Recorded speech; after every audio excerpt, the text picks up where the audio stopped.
बाकी का इंट्रोडक्शन और चीजें, सबसे पहले तो एक हैरान कर देने वाली बात आपको बताते हैं कि यदि आपको लगता है कि गुरुजी की एज बहुत ज्यादा है तो आपको बताते हैं, आप में से यहाँ जितने भी बच्चे बैठे हैं उनमें 50% बच्चों से कम है। हम लोगों का जो एक्सपीरियंस है, जो अनुभव रहा है और जो मेहनत रही है वो इस कदर रही है कि आपको बता दें, जब पढ़ाते थे साथ में तो सब कुछ घर में होने के बावजूद भी सुबह आंखें सूजी हुई होती थी और मैं पूछता था कि क्या हुआ, तो कुछ नहीं यार मैथ लगा रहे थे रात में, मन लग गया, लगाते रहे। तब सीजीएल 3 बार क्वालिफाई हुआ। बात समझ रहे? इस लेवल की जब मेहनत होती है तभी पेपर निकलते हैं। चलिए बात करते हैं सर से। Thank you so much sir. Good morning to all of you. सबसे पहले तो मैं सर का धन्यवाद जो उन्होंने मुझे बुलाया। हम लोगों की शुरुआत शायद 2018 में हुई ना गुरुजी क्लासेस में।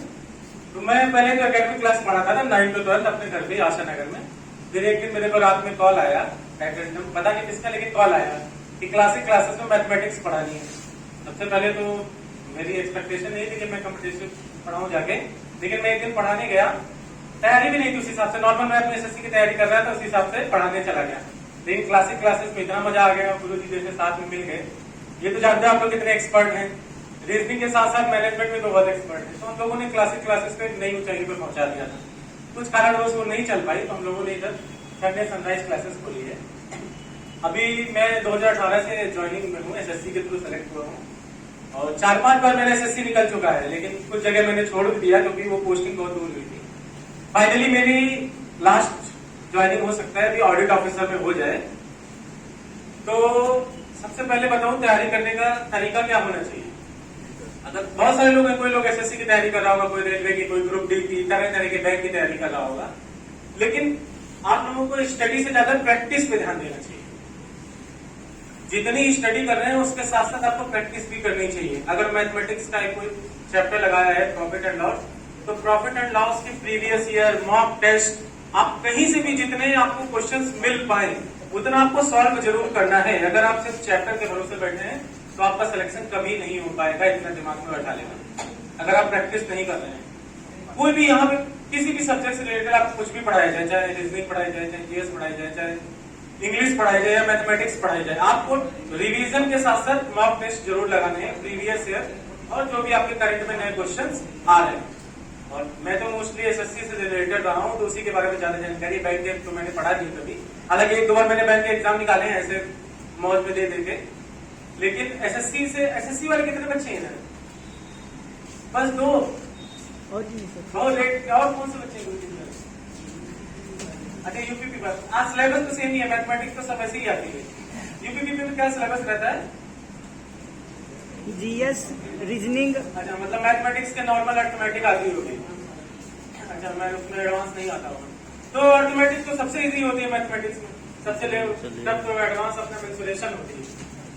तो मैं कल गुरुजी से मिला था, तो मैंने बोला था मुझे 4 साल हो गए पढ़ाए हुए, 2018 में मैंने छोड़ दिया था, तो मेरा बहुत दिन से पढ़ाने का मन कर रहा था। हालांकि अब उतना नॉलेज नहीं रह गया मेरे को, सब भूल चुका हूँ 4 साल में। 2018 से छोड़ दिया, 2022 हो गई, 4 साल हो गए मेरे को। लेकिन फिर भी मैं तो आप लोगों को थोड़ा कुछ पढ़ाने की कोशिश करूंगा। अगर समझ में आ जाए अच्छी बात, नहीं आए तो कोई बात ही नहीं, तो पढ़ाना तो है नहीं मेरे। ठीक है लोग,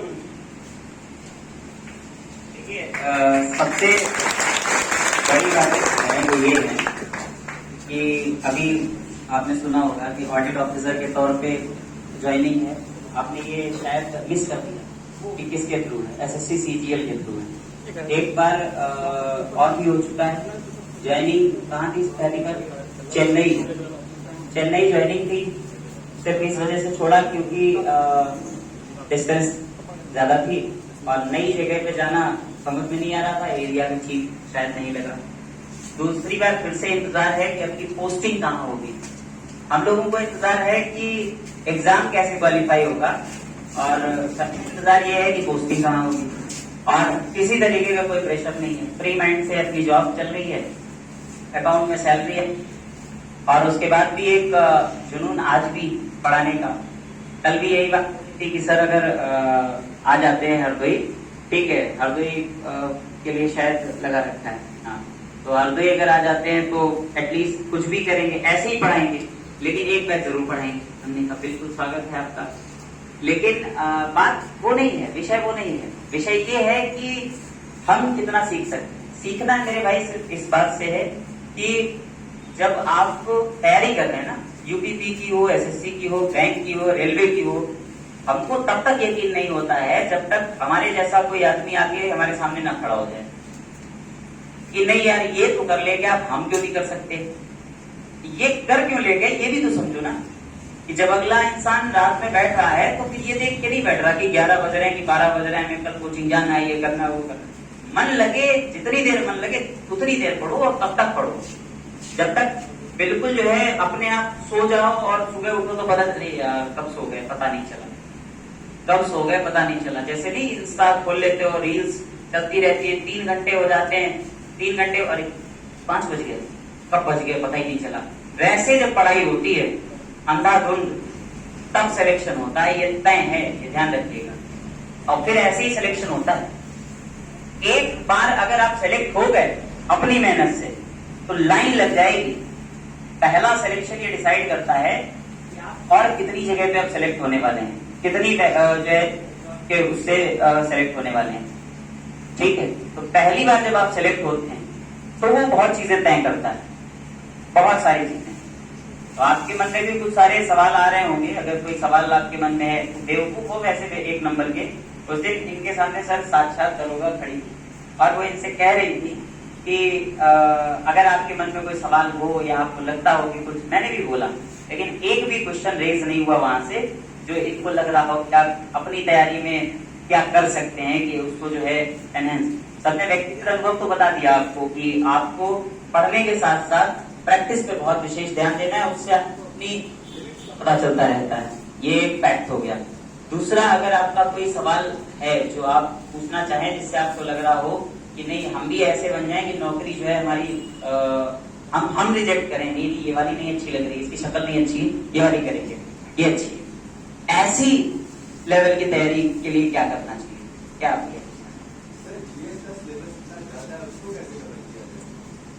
इसका सिलेबस ज्यादा है? जीएस का देखो, आपको पूरा अगर यूपीपी की तैयारी कर रहे हैं तो ब्रॉड लेवल पे आपको जीएस पढ़ने की जरूरत नहीं है। आप सबसे पहले यूपीपी का सिलेबस देखिए, उसका प्रीवियस ईयर का देखिए, मॉक टेस्ट देखिए, तो उसमें किस चैप्टर से कौन कौन से सिलेक्टेड क्वेश्चन आ रहे हैं। हमने बहुत सारे बच्चे क्या करते हैं, जीएस उठाया, हिस्ट्री उठाया, पढ़ने लगे, गुप्त काल, राष्ट्रकूट, सबका एक डीप में घुस के चले गए। डीप में घुस के चले जाओगे तो जीएस में ही फंसे रह जाओगे। आपको उसका एनालिसिस करना है प्रीवियस ईयर का, मॉक टेस्ट का, कि बाबर से कौन से सवाल आ रहे हैं, कि बाबर के पापा का नाम क्या था, बेटे का नाम क्या था। अब बाबर की जन्म कुंडली तो पढ़नी नहीं है हमको, तो बाबर से मान लो 4-5 सिलेक्टेड सवाल आ रहे हैं, तो वही 4-5 सिलेक्टेड सवाल हमको रखने हैं।